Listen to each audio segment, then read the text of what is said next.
great and in a good mood to learn another theory of personality under the psychodynamic approach. So for today, we will discuss the theory of Erik Erikson, which is post-Freudian theory. So if you remember, Alfred Adler contradicted or opposed most of the concepts of Freud. And then Carl Jung harmonized the theory of Freud and the theory of Adler. So what Erik Erikson did is to extend naman the theory of Freud. That's why the theory is called post-Freudian theory, because Erik Erikson extended the theory of Freud. Okay? So what particular extension, no? If you remember, I'm sorry, Sigmund Freud assumed, or one of the major assumptions of Sigmund Freud is that childhood experiences shape our personality. Tama? Erik Erikson agreed with Freud. No?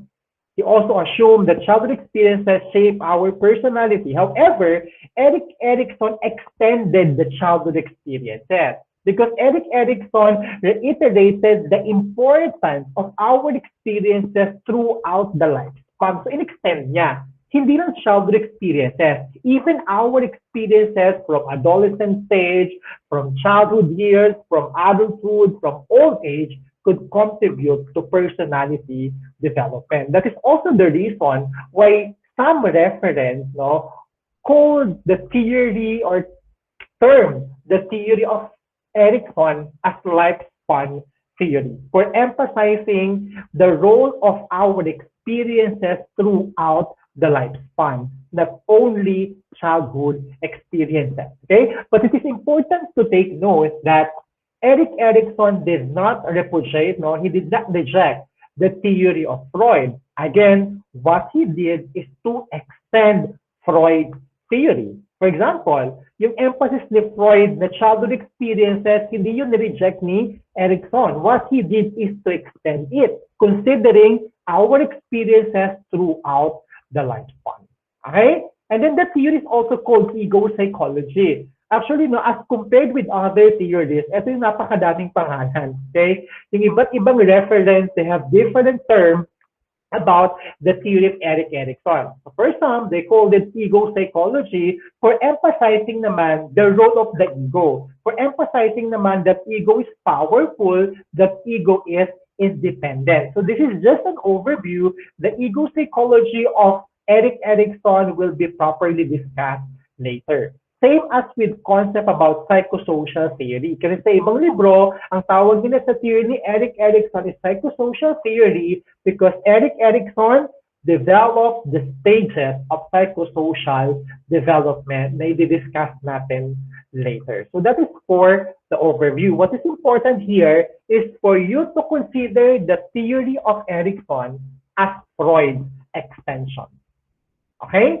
So now, in terms of the biography of Erik Erikson, madami ding hugot no, sa biography ni Erik Erikson. Kumbaga parang nag-reflect din yung biography niya sa theory that he developed. Okay? He was born in Germany and he was raised by his biological mother and stepfather. Actually, di ba one of the emphasis of Erikson's theories about identity? You know what? Sa biography ni Erik Erikson, tinago yung identity ng biological father niya. Actually, namatay siya without knowing his biological father. And you know what? Naging traveler pa siya, no? Naging traveling or wandering artist siya just to discover, just to look for his biological father. You know what? Erik Erikson had 3 beliefs regarding his biological origin, specifically regarding regarding his biological father. So yung first belief niya is that the father is Tudor Hamburger, siya yung stepfather niya. So meaning, as a child, naniniwala siya that his father was a hamburger kasi nga siya nag-aalaga together with the mother. Di ba? Kahit sinong anak di ba? Kumbaga parang kung sino yung nag-alaga sa'yo, nakasama ng mother mo, you will be thinking na siya yung father mo. Okay? Pero, Erik Erikson naging curious siya actually kasi parang kakaiba yung feature niya, as physical feature niya as compared to his parents, no? Blue-eyed itong si Erikson. Iba yung physical feature niya as compared with the parents. That's why he started to ask the mother. Okay? And then the mother told Erikson that hindi si hamburger yung father mo. The name of your father is Valdemar Salomonsen. You know what? What Erikson did is to look for Valdemar Salomonsen. Kasi yun ang sabi ng mother. You know what yung sabi ng mother niya? Iniwan na ako bago kita pinanganak. That's the reason of that's the story of the mother. And then what Erikson did is to look for Solomon Sen. But you know what? According to Solomon Sen, no, I am not your father. According to Solomon Sen, because I left your mom few years. Hindi siya before giving birth to you, sabi niya. So it's not Solomon Sen. And then yung last belief niya about his father is that probably his father is an artistically gifted Dane. At sa kanya na daw nakuha. Kumbaga parang hindi niya nakilala to, pero parang nag-conclude na lang siya. Probably my father is an artistically gifted Dane. At sa kanya nakuha yung pagiging artist ni Erikson. So as I've said earlier, namatay siya, hindi niya nakilala yung biological father niya. But you know what? He spent many years searching for his biological father. Okay? Another controversy in terms of the biography of Erikson is his son named Neil na merong Down syndrome. Okay? Controversy siya in a sense that what Erikson did is to place Neil in a mental institution. No? And then, ang ginawa niya, ang kinuwento niya sa mga anak niya, na kapatid ni Neil, of course, patay si Neil. Yun ang kwento ni Erikson. So without them knowing, buhay pala siya, nilagay lang siya sa mental institution because of his Down syndrome. Okay? So nalaman ng mga kapatid niya na buhay pala siya nung namatay siya. No, ironic, pero gano'n, nalaman nila, buhay pala siya, yun nga lang nilagay sa mental institution. And Erikson was criticized because of that. Kaya di ba nga, meron siyang one of the stages of psychosocial development is generativity versus stagnation. No? So sabi nila, parang nandun siya sa stagnation part because of what he did to his son named. Yeah. That is for Erikson's biography. So, as compared with other theories, no, mas focused in a sense that the theory of Erikson is marked with two important contributions in theories of personality.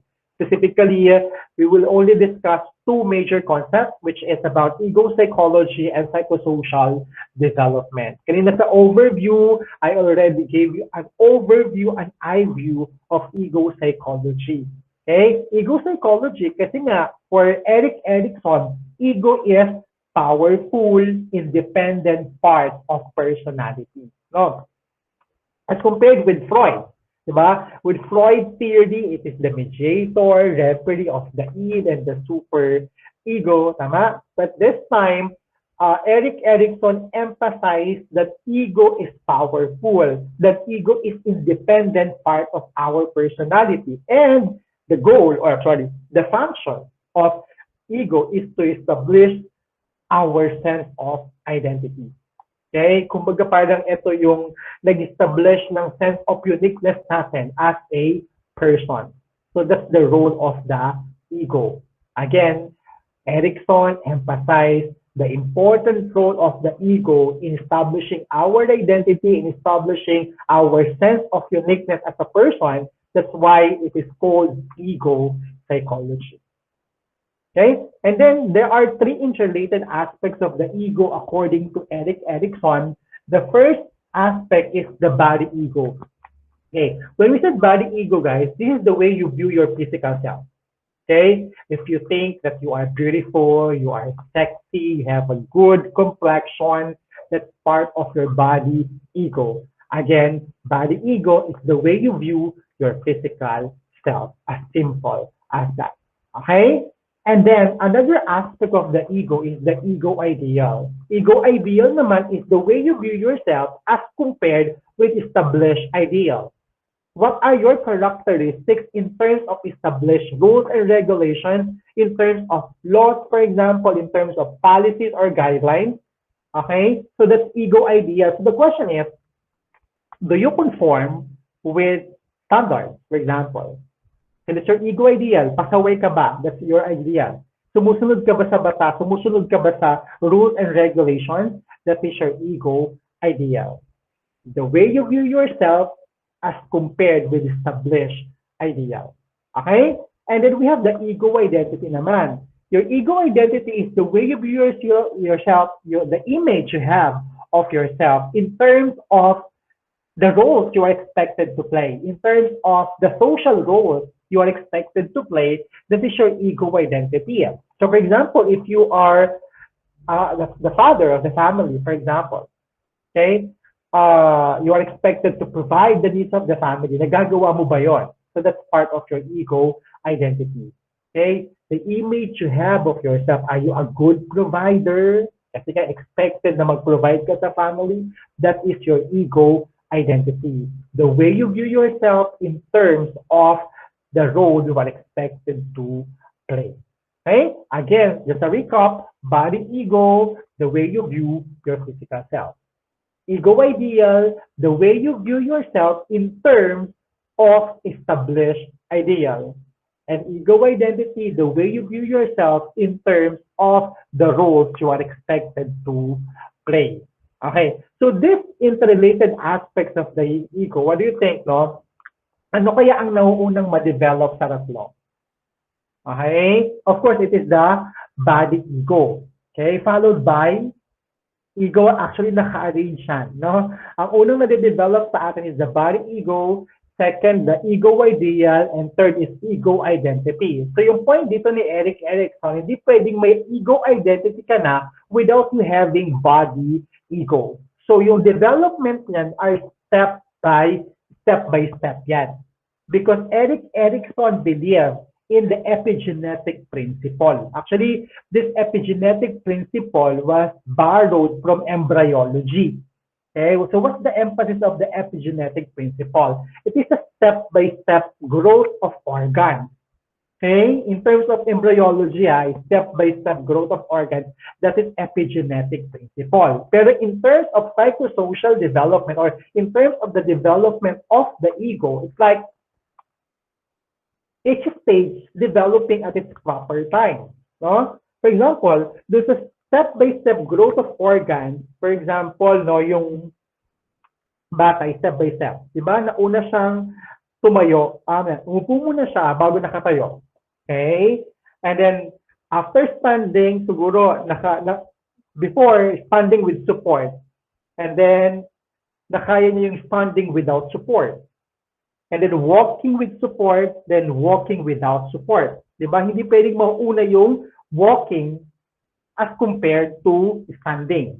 Okay, step by step. Yeah, that's epigenetic. Same as with the development of the ego. Kumbaga parang meron siyang time ascendancy. Merong proper time yung development ng ego natin. Kaya siya step by step growth of organ. So ganun din yung ego natin, it develops epigenetically. Parang yung mga stages of psychosocial development din ni Erikson.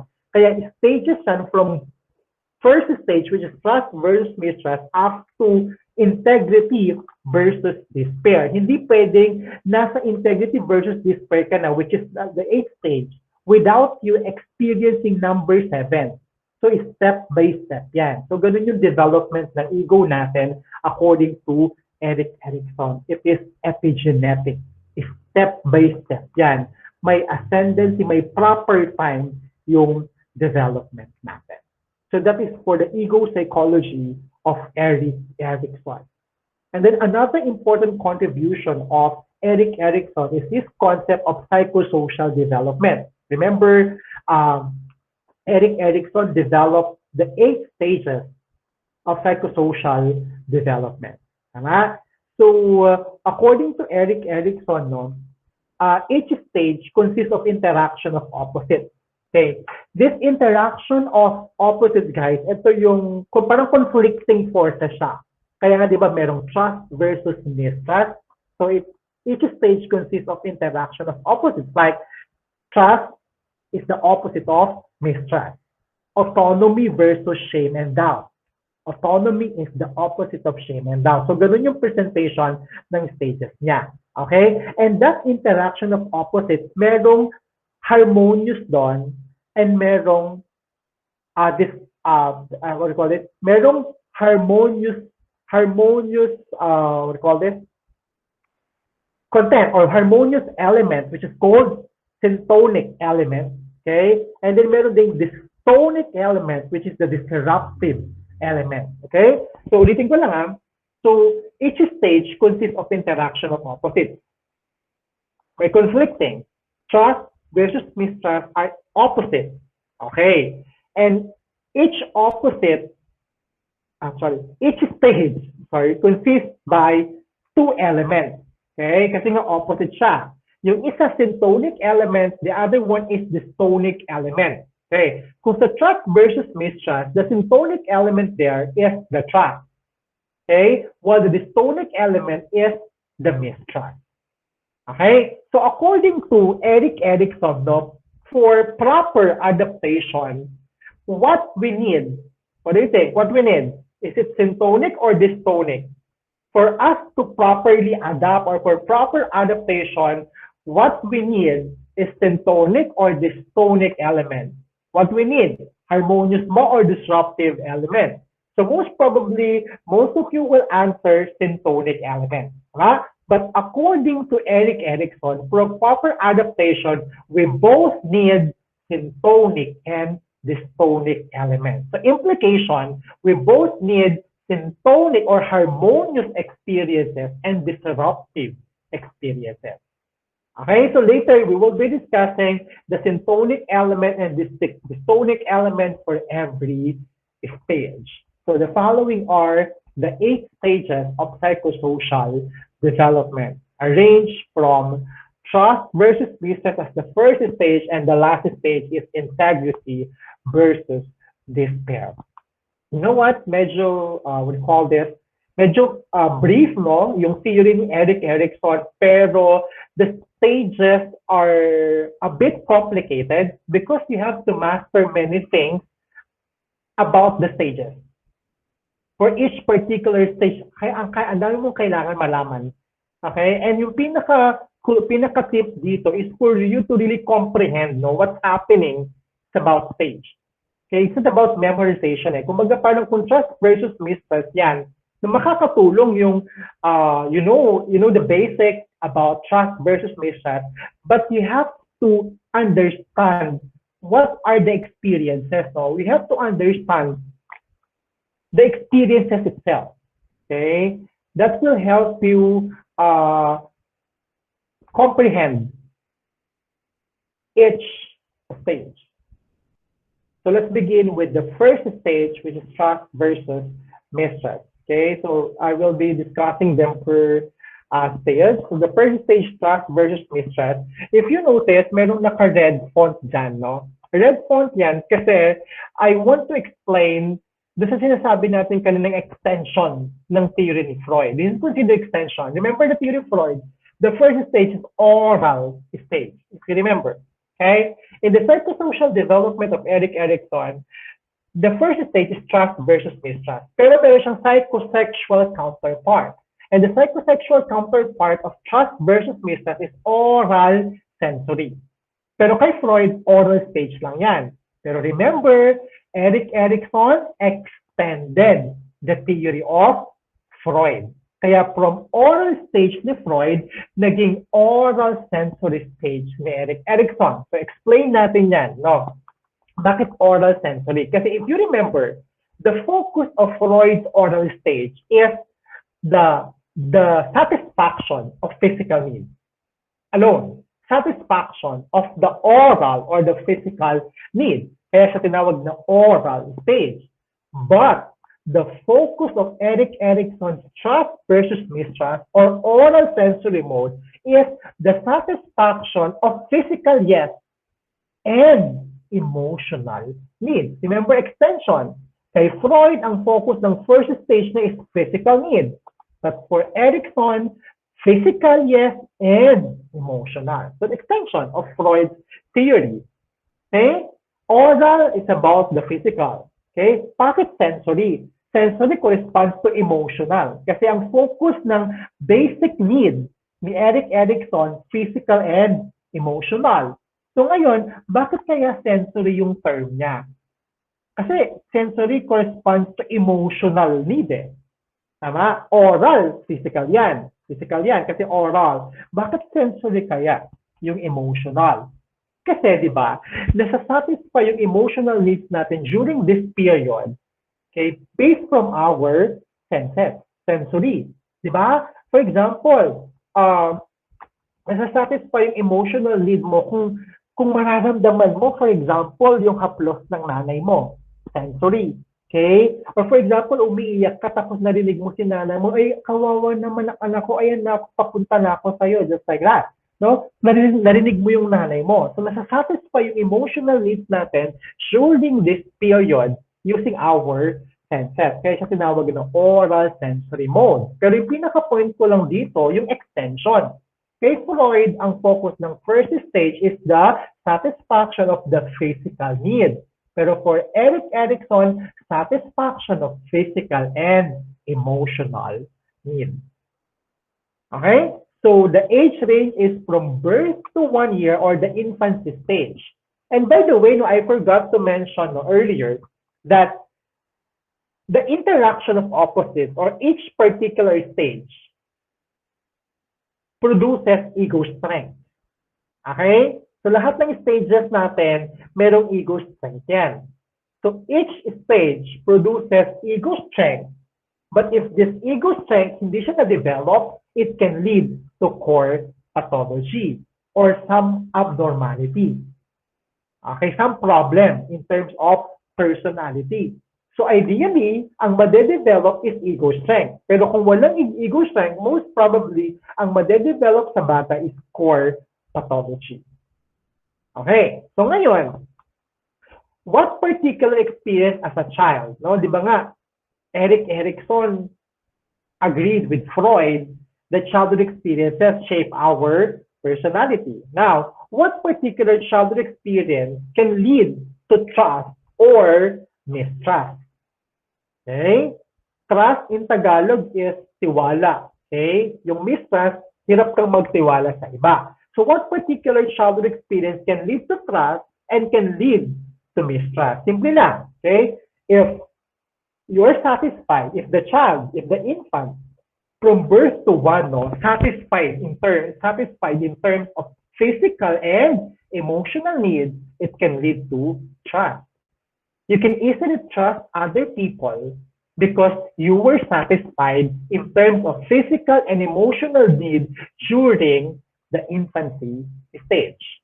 Okay? But if you are not satisfied, for example, gutom ka, laging wala yung parents mo, for example, lagi kang nagugutom, for example, lagi hindi available ang milk, for example, or hindi available yung breastfeed from the mother, it can lead to mistrust. Okay? Why? Anong logic, Pagtatanggol ko ng context si Erikson, parang medyo logical siya. Logical siya in a sense that hirap kang magtiwala sa ibang tao. Sa ngayon, hirap kang magtiwala sa ibang tao because, okay, your own parents were not able to provide you your basic needs. It's like, parents ko nga, pinabayaan ako. Ibang tao pa kaya. That's why you don't trust people.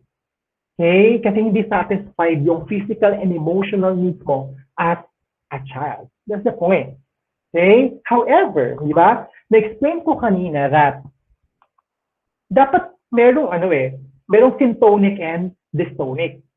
Merong syntonic experience or merong harmonious experience at meron din dapat dystonic experience. Okay? So meaning, for example, dapat may times na medyo late, may times na plenty of food, for example, okay? May times na nalilate siya, para ma-experience mo yung syntonic at saka dystonic. Kasi kung puro dystonic, kung puro syntonic, for example, kung puro harmonious yung experience, that trust pwedeng mag-lead sa pagiging, ano ba yun? Gullible. Diba? Napaka-gullible mo na kasi nga puro harmonious yung experience mo, no? Kumbaga parang lahat na lang pinaniniwalaan mo, napaka-gullible mo na. Okay? O kung puro dystonic naman ang experience mo, kung puro disruptive naman ang experience mo, yung mistrust na yan, pwede siyang mag-lead sa pagiging overly suspicious mo. So dapat, meron kong experience na syntonic and dystonic. That is for proper adaptation according to Erikson. Okay? Now, this trust versus mistrust could produce ego strength. And the ego strength of the first stage is hope. Hope. Okay? Bakit kaya ito? Kasi kung parang dapat ma-develop yung hope dyan. Kasi, di ba, for example, hindi ka na-satisfied. Hindi ka na-satisfied ng parents mo in terms of your emotional and physical needs mo. They weren't able to provide you those things. Now, dapat the hope is still there. The hope is still there in a sense na dapat aasa ka na kung hindi man nila maibigay ngayon, pwedeng may ibang taong makakapagbigay nito. May hope pa din. Kapag hope yung na-develop, that's good. Okay? That's good. Ego strength yun. But, if this hope, no, you fail to develop hope, ang made-develop mo is withdrawal. You tend to withdraw from other people. Okay? So, ideally, ang made-develop here is the ego strength of hope. That is for the first stage. Okay? The second stage is autonomy versus shame and doubt. Okay. So, again, yung red font natin is the psychosexual counterpart. Remember, Freud's anal stage, second stage, anal. Ang focus nun is toilet training. If you remember, toilet training. Now, okay, for Erikson, yung psychosexual counterpart ng autonomy versus shame and doubt is anal, urethral, muscular. Nakita niyo naman doon yung extension. Diba? Yung first stage kanina, oral sensory. Kay Freud, oral lang. Okay, tama? Kaya yung second stage, kay Freud, anal stage lang, but Erikson extended it. Ginawa niyang anal, urethral, and muscular. Why? Anal, naniniwala si Erikson na this period is about toilet training. Check, toilet training, parang si Freud. Pero he extended it. Tama? He extended it. Okay? Bakit urethral and muscular? Because according to Erikson, in this particular stage, aside from toilet training, anal, the students are also learning to walk and learning to talk. Kaya anal, urethral, muscular. Another extension of Freud's theory. Dinagdagan niya ng urethral and muscular. Okay? So now, what particular childhood experience ang pwedeng mag-lead sa autonomy or shame and doubt? When we said autonomy, guys, it's like independence. Okay? When we said autonomy, it's about independence. So paano na-develop yung independence? Logic. According to Erikson, ganito lang siya. If your parent, as a child from 2 to 3, again, we're talking about childhood experiences. So experiences from 2 to 3 can lead. What particular experiences from 2 to 3 can lead to autonomy? And what can lead to shame and doubt? Okay. If your parents encourage you to do things on your own as a child, then later in life, it can lead to autonomy. Correct. Okay? So for example, as a child, kapag ina-encourage ka nila, for example, paano ba? At the age of 3, for example, your parents train you to eat using spoon and fork. Okay? Hindi ka nila sinusubuan. At the age of 3, tinrain ka nila on how to do it. Okay? Anong ma-develop mo? Ma-develop mo is autonomy or independence. Kasi as a child, tinuruan ka nila to become independent. Okay? But if the parents are discourage or if the parents are overprotective, for example, and discourage you to do things on your own, later in life, ang made-develop sa'yo, shame and doubt. Okay? Ano ba yung shame and doubt na yun? It's like you are very doubtful of your own abilities. Huwag tayo ma-confuse ha. Yung mistrust kanina sa first stage, you don't trust other people. Pwedeng may duda ka sa intention ng ibang tao. Mistrust yun. But in the second stage, kapag sinabi natin shame and doubt, yung doubt na yun is about your doubt about your own abilities. I will give you an example. Okay? What particular experience na pwede mag-lead sa shame and doubt? Every time na nadadapa ka, for example, ano yung usual reaction or response of the Filipino mother, Filipino parent? Nadapa, di ba? To the rescue si nanay, lagi niyang tinatayo yung anak. Every time na madadapa siya, tatakbo yung nanay, itatayo yung anak. Okay? If the child experienced that, no, every time na nadadapa siya, nandun ka, itayo siya, you know what ang result nun? Shame and doubt. Why? Every time na madadapa siya, hihintayin ka na lang niya. Magiging doubtful siya sa ability niya to respond on his own. Okay? If you think the child is capable of responding on his own, then just encourage the child to respond. Hindi yung lagi mo siyang tinatayo. Kasi kung lagi mo siyang tinatayo, ang result nun, shame and doubt. Magiging doubtful siya sa sarili niyang ability. Yung question niya in mind is, can I stand without my mother? Hindi ka that? So kapag gano'n, if that's the case, you just encourage the child to respond. Go anak, kaya mo yan. You can do it. Tayo anak, masasaya mo yan. If ganun yung response, ang made-develop sa bala is autonomy. Because you encourage the child to do things on his own. Okay, tingin nyo, most Filipino parents, or most Filipinos, saan tayo? Autonomy or shame and doubt? Okay, shame and doubt. Okay, maybe shame and doubt, kasi nga, because of the way our parents train us. Diba? Filipino parents are like that. No? Yung bang tipong, for example, pagpasubo sa pagkain, what do you call that? Sinusubuan ka pa, for example. Imagine 6 years old ka na, sinusubuan ka pa ng parents mo. So later in life, that will develop to shame and doubt. Magiging doubtful ka sa sarili mong abilities. Okay? Kasi nasanay ka na laging nandun sila. Okay? That's autonomy versus shame and doubt. And the ego strength here is will. Okay? Kumbaga parang kahit wala yung parents mo, ang madedevelop sa'yo is your willingness to perform the task even without the help of your parents. Okay? Or, kung hindi madedevelop yon, ang madedevelop is the core pathology of compassion, which is not good kasi you are compulsively seeking for help. Okay? Compulsively, you are seeking for the help of other people because you don't trust your own abilities. You have doubt about your own abilities. That's for the second stage. Okay? Next stage, we have initiative versus guilt. Okay, in initiative versus guilt, no, look at the red font. This is the psychosocial counterpart of the third stage. The third stage of Freud is phallic, phallic stage. Pero Erikson did not use the phallic.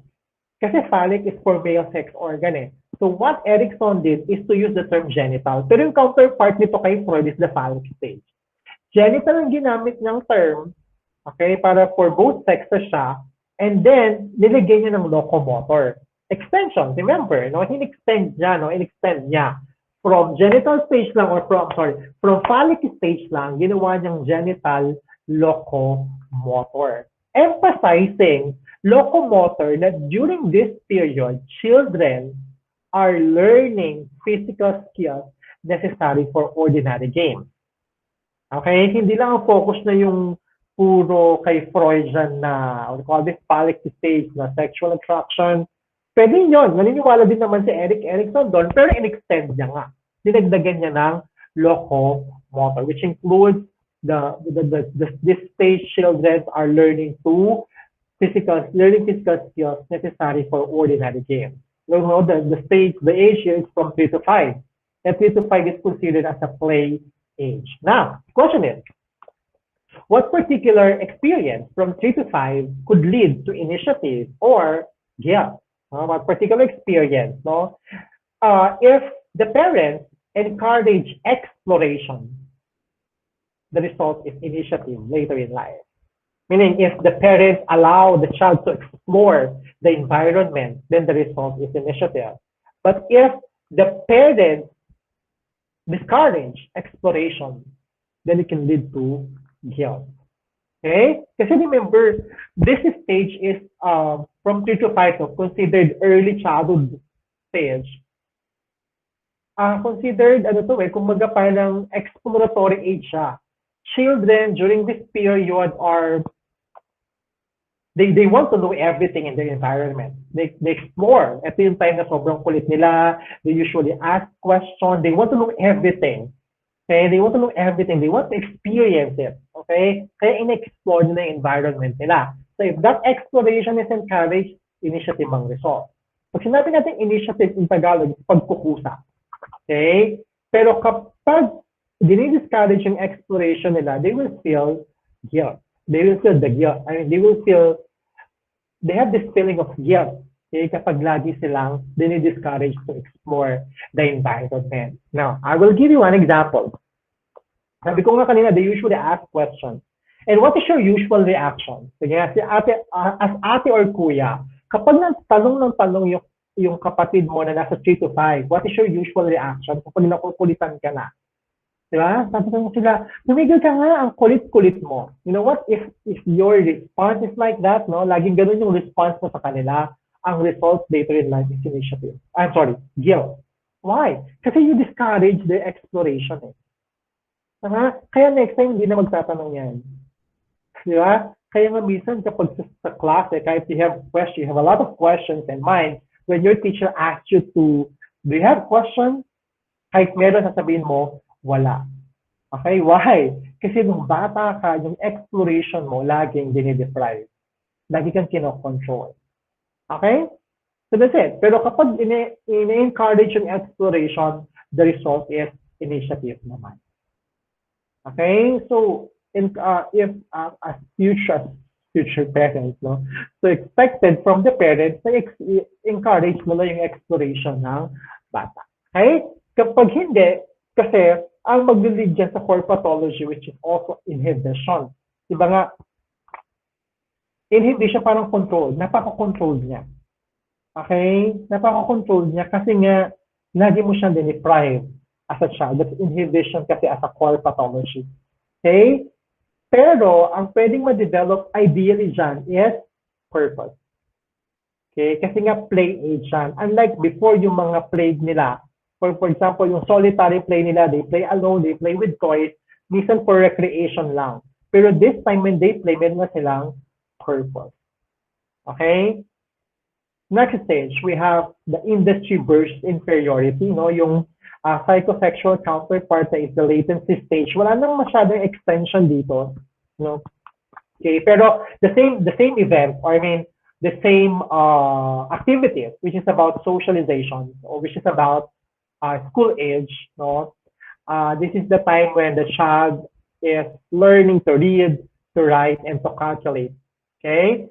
So during this stage, which is industry burst inferiority, pag sinabi natin industry, guys, more being productive. Okay? Sinabi natin inferiority, the feeling of being weak. Now, the question is, what particular experience from 6 to 12 can lead to industry or inferiority? Industry muna tayo.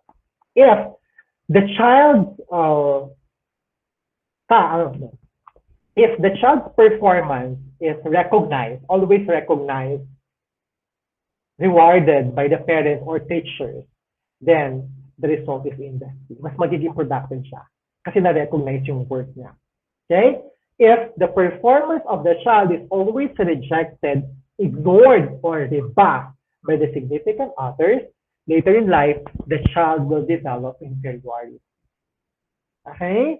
Kasi for example, this child is doing his best, no? Okay? Pero laging nire-reject.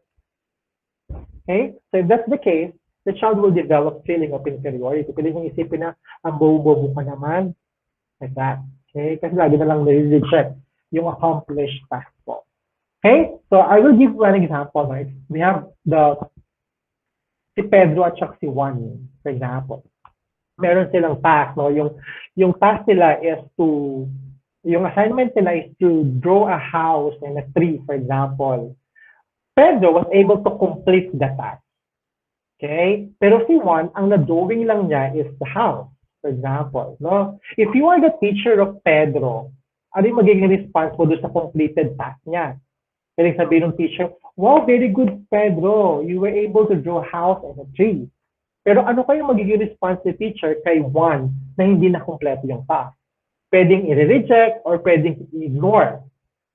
Okay? Anong mararamdaman ni Juan? Ang tanga-tanga ko naman, buti pa si Pedro. It's like that. So, the child will develop inferiority if the task or the performance is debuffed and rejected. Okay? Pero kapag nare-recognize, na-appreciate yung work nila, it can lead to industry, mas magiging productive sila. Kaya ngayong ego strength na madidevelop dito is competence. Mas magiging competent sila. Kasi kapag hindi na-develop yung competence, you know what? Ang madidevelop sa kanila is the core pathology of inertia. Inertia meaning stop. So they won't perform anymore. Kasi inisip siguro nila, lagi na namang rejected eh. Lagi namang rebuff eh. Lagi namang ignored eh. So hindi na lang ako gagawa. Inertia. So hopefully ang ma-develop sa kanila is the ego strength of competence. That's the core pathology of inertia. That is for industry versus inferiority. Okay? And then we have the identity versus identity confusion. We will not be tracing the childhood experiences anymore here. Okay? Kasi hindi na childhood experience. So if you remember, if you notice, there's the first to four stages na in-check natin yung mga childhood experiences leading to that particular stage of development. But this time, we will not be considering childhood experiences anymore because the experience, the adolescence experience itself, okay, could influence personality development. Remember, extension, hindi lang childhood experiences, but even our experiences throughout the lifespan. So during this period, identity versus identity confusion. So what does it mean? When you already reach the sense of identity, usually, ma-reach natin yan from 12 to 18, usually after 18 years old, okay? And most of the time, sa stage na to, may mga identity confusion tayo. Pag sinabi natin identity confusion here, hindi lang yung crisis na sexual identity. It's not like that. Identity confusion in general. Okay? For example, confused of what course to take in college, that is confusion. Okay? That's confusion also. Okay? Kasi pag sinabi natin sense of identity, guys, parang it's like the sense of you already reach the sense of identity in a sense that you already know your likes and dislikes. For example, you know your preferences. No, from 5 years from now, alam mo na kung anong gusto mo. That is reaching the sense of identity. Okay, and the opposite is identity confusion. Kaya nga, I sure you will also agree that from 12 to 18, marami tayong confusion. Okay? Yun nga, kanina, career, for example, di mo alam kung ano course ang ipupursue mo. I'm not sure no kung how many from this class first choice at personal choice nila ang psychology. Okay? Or kung choice mo talaga, pero dumaan ka sa point na confused ka. Okay? It's normal sa stage na yan. So, confused tayo. Okay? Pero dapat as of this time, no? Kumbaga parang we have a clear mind na or a clear goal na or a clear career goal na at your age right now. Okay? Kasi kay Erikson, 12 to 18, dapat na-reach na natin yung sense of identity natin. Also, knowing ourselves naman is a lifelong process, no? Pero at least yung mga likes and dislikes natin, dapat establish na sa atin yan. Okay? So the ego strength here is fidelity. Madidevelop din fidelity. Bakit fidelity? Loyalty to your own identity. Okay? Kasi pag hindi na-develop yan, ang madidevelop sa'yo is the core pathology of role repudiation. Ano ba yung role repudiation? Like role rejection yan. Kasi confused ka of your identity. That's why you reject your role. Okay? This time, ang example ko is about sexual identity. Pero, as I said earlier, when we said identity confusion, in this stage, it's not only about sex, sexual identity. It's identity in general. Pero yung example ko is about sexual identity. Okay? Sige. Now, for example, confused ka about your sexual identity. You are a male, but you view yourself as a female, for example. So may confusion. Okay? So ngayon, inutusan ka ng nanay mo, magpukpok ka nga ng martilyo sa, umakyat ka nga, for example, sa bubong, magpukpok ka ng martilyo doon. You tend to reject that role. Lalaki ka, pero view yourself na hindi. Like that. Kasi confused ka. So you tend to reject your role as male. So that's the point. Okay? So ideally, ang madidevelop dyan, fidelity or loyalty to your own identity. Next. Next stage is intimacy versus isolation. This is the genital stage, equivalent to genital stage of Sigmund Freud. Intimacy means very close, very intimate, very deep, personal relationship. Okay, it could be the relationship of the husband and wife, the relationship of the boyfriend and the girlfriend. Intimacy. Kaya nga the age range is from 19 to 30, the young adulthood stage. Okay, you're adult but still young, 19 to 30. Or pwede namang isolation. Okay, some people no sa stage na to, kung walang intimate relationship, they tend to isolate themselves. Okay, when we said isolating yourself, pwedeng you withdraw yourself from other people, you avoid relationship, you are detached from other people. That's isolation. Okay? And of course, the ego strength that will be developed in this stage love. Kasi nga intimacy yan. Kapag hindi na-develop yung love, the core pathology of exclusivity ang ma-develop. Exclusivity meaning you exclude yourself from other people. And hopefully at your age, di ba? I think most of you nasa intimacy versus isolation or pwedeng nasa previous stage, no? Pero some of you are already in the intimacy versus isolation. Hopefully, ang ma-develop sa inyo is love. Okay? Hopefully, ang ma-develop is love. Okay? So that's for intimacy versus isolation. The next stage is most probably the stage of your parents, no? The generativity versus stagnation stage. This is procreativity. Procreativity in the sense that this is the time that you are expected to have offspring already. Okay, to have a child, to have children already sa stage na to. And since expected na magkakaroon na kayo ng anak sa stage na to from 31 to 60, okay, this stage is called generativity versus stagnation. When we say generativity, guys, it's your ability to guide the next generation. And that next generation, yung mga anak nyo. So in-expect sa stage na to that you guide them. Okay, generativity yon. Kung nagagawa ng parents nyo yon, meaning nasa generativity sila, which is symptomatic. Okay? Pero, there are some parents who are stagnant. Pag sinabi natin stagnant, like stagnant water, di ba yung stagnant water, hindi siya nag-move. Yeah?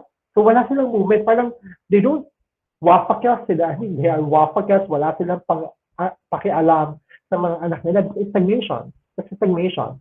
So, hopefully, when you reach this stage, nandun tayo sa generativity. Okay? Although most parents naman, no, alam naman natin yun, most parents na nasa generativity, but there are some talaga who are stagnant-led. Okay? Ego strength, care. Kasi nga, guide mo yung next generation. So, merong care doon. Kung hindi na develop yung care, the core pathology of rejectivity will be developed. So, ideally, ang madi-develop sa atin is care. And the goodbye period is the integrity versus despair. Okay, in the integrity versus despair, of course, this is the stage of maybe grandparents, your grandparents, okay? In my case, the stage of my parents, okay? So this is stage na to, ito yung senior citizen stage, no?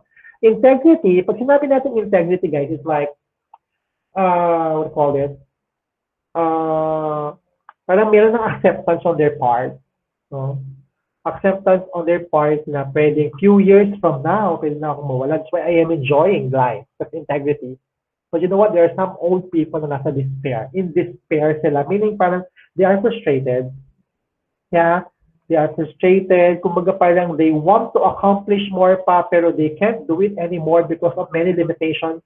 For example, meron silang physical limitation. Kasi maraming magde-decline sa stage na to. Tama? Magde-decline yung physical strength nila, magde-decline yung capacity of the senses, magde-decline even the memory. Okay? So that's why some of them are in despair because they are frustrated. Okay? So now, the ego strength na made-develop dito is wisdom. Yes, wisdom. Because of their experiences Wisdom sa kanila yan. Pero the problem is, there are some old people na instead of wisdom ang ma-develop, they develop disdain. Pag sinabi natin disdain is that what they will feel, kasi yung wisdom, parang kapag na-develop yung wisdom, parang feeling mo you are significant. Di ba? Yung papakinggan ka, for example. Pero there are some old people that will develop disdain. Pag sinabi natin disdain, it's like parang feeling nila they are worthless na. Okay? Feeling nila because of their age, parang they are not significant anymore. So, ganon. So, you know what? Malaking factor nating mga anak for our parents to develop either wisdom or disdain. And hopefully, your parents will develop wisdom, not disdain. Okay? Yung pinaka-ano lang naman yan, if you think or if you let them feel that they are always significant, that you value them very much, doon mo de-develop yung wisdom sa kanila. Yung pinapakinggan mo sila, for example, okay, doon mo de-develop yung wisdom sa kanila. But if you always disregard them, if you always neglect them, no, ang ma-develop sa kanila, this thing. Okay? By the way, no, one of the differences then of Freud and Erikson's theory is that Erikson considered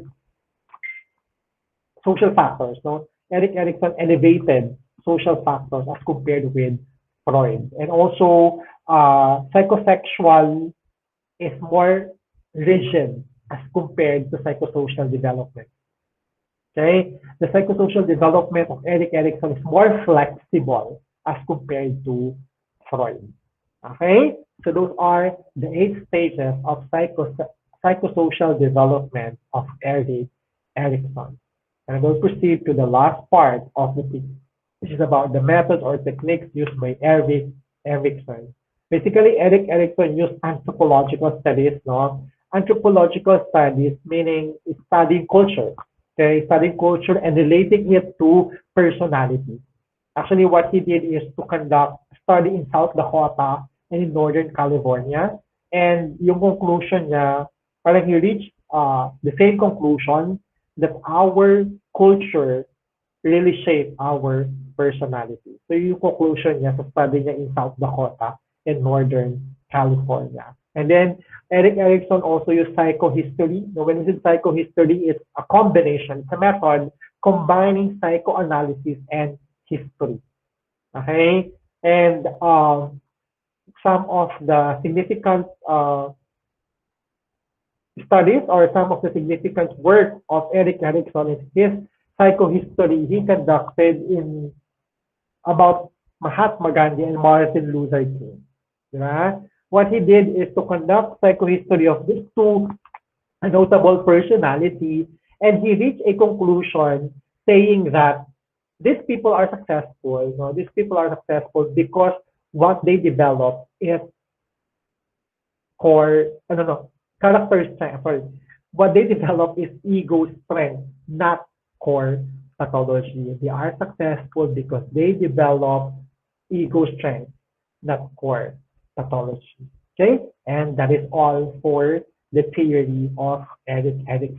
Okay, by the way, if you have question about the theory of Erikson, feel free to message me. Feel free to message me through my mobile phone number, or you can email me, okay, through my TAU email account. Okay, so so that is all for Erikson's theory. Enjoy learning. Goodbye.